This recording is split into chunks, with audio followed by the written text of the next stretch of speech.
ગ્રામ સ્વામિનારાયણ સંપ્રદાયનું વધુ એક સાહિત્ય વિવાદનું કારણ બન્યું। આ વખતે ગોપાળાનંદ સ્વામીની વાર્તાના પુસ્તકમાં કરાયેલા ઉલ્લેખે સનાતનીઓને છંછેડ્યા છે। પુસ્તકમાં ભક્તોને ટાંકતા ગોપાળાનંદ સ્વામી લખ્યું કે દ્વારકામાં હવે ભગવાન તો છે જ નહીં, ભગવાનના દર્શન કરવા હોય તો વડતાલ જવું જોઈએ। પુસ્તકમાં દાવો છે કે વડતાલમાં જ ભક્તોના તમામ મનોરથ પૂર્ણ થશે। પુસ્તકમાં વિવાદિત લખાણ સામે આવતા દ્વારકાના ગુગળી બ્રાહ્મણોમાં રોષ ફાટ્યો છે।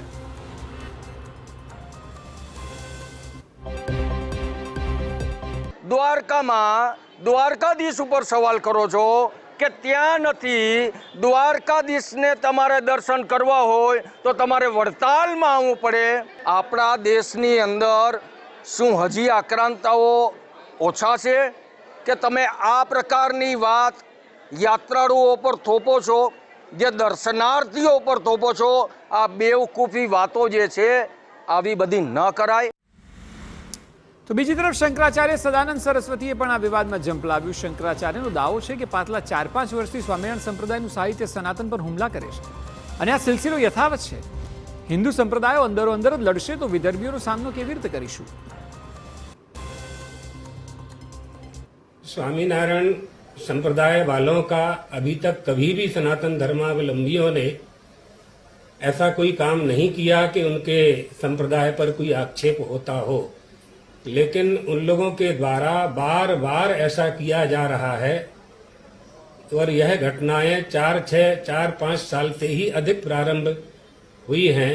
यदि हम आपस में ही युद्ध करने लगेंगे तो विधर्मियों से कौन लड़ेगा?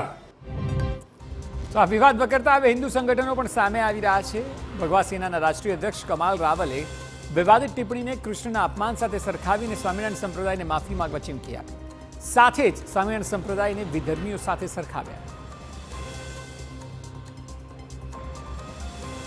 દેખાય છે કે મહાભારત તરફ સ્વામિનારાયણ સંપ્રદાય જઈ રહ્યું છે।